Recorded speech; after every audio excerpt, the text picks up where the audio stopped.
Everyone's always asking what kind of glue I use on my 3D prints, so let's talk about it. Most of the time, you're going to see me using either 3D Gloop or some kind of CA glue with an activator. 3D Gloop is really good for PLA or PETG. This is the PLA formulation. It sets up in about 45 seconds, but you really should keep it clamped down for 15 minutes, and then at 24 hours, it is fully cured. With 3D Gloop, you do want to make sure that you are wearing gloves and a respirator because this stuff is pretty toxic. Admittedly, you'll see me in some of my videos not wearing the respirator. That's shame on me. Do as I say, not as I do. It's also really hard to find this stuff sometimes. You either have to order it directly from 3D Gloop, which they are often out of stock.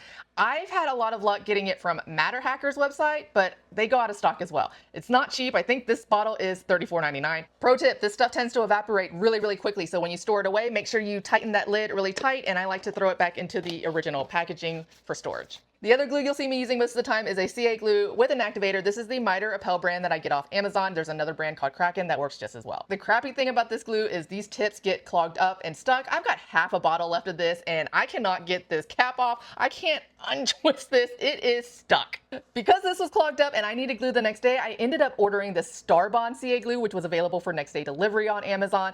The cool thing about the Starbond is that it comes with extra tips. So if this gets clogged, I can at least have another one to switch it out with. It also comes with a push pin type of cap, and that's supposed to help it not get clogged, which it's been working so far. Also, my existing activator that I have for the Miter Appel works great with the Starbond as well. The activator for the glue sets the glue right away, so if you don't have time to wait for it to dry or you're impatient like me, you add a little glue to one piece, get the other piece, get it in place. Now you can see, this doesn't stick right away. You do have a little bit of time to set it in place. And these are just leftover supports, guys.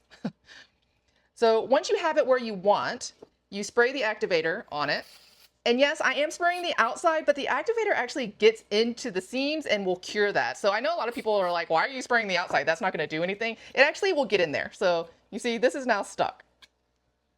People also ask why I don't just spray the activator on the back side of the other piece that I'm gluing, and you can certainly do it that way. It's just that if you do it that way, you better make sure you have those pieces joined exactly how you want as soon as you stick it down, because once they connect, it's stuck and you are not going to get this off. I have ruined pieces that way before. That's why I don't do it that way. The activator does have a pretty strong chemical odor to it. You may want to wear a respirator while using it. I generally try not to inhale when I spray this stuff. If I am using this a lot, like when I'm doing magnets, I will put a respirator on. I know there's a ton of other glues that people have had success with, like E6000. I'm just showing you the ones that I use the most and have worked the best for me. If you want to pick up some of the CA glue, I do have Amazon links in my bio. I also have a link to the 3D Gloop website if you want to try to pick up the 3D Gloop.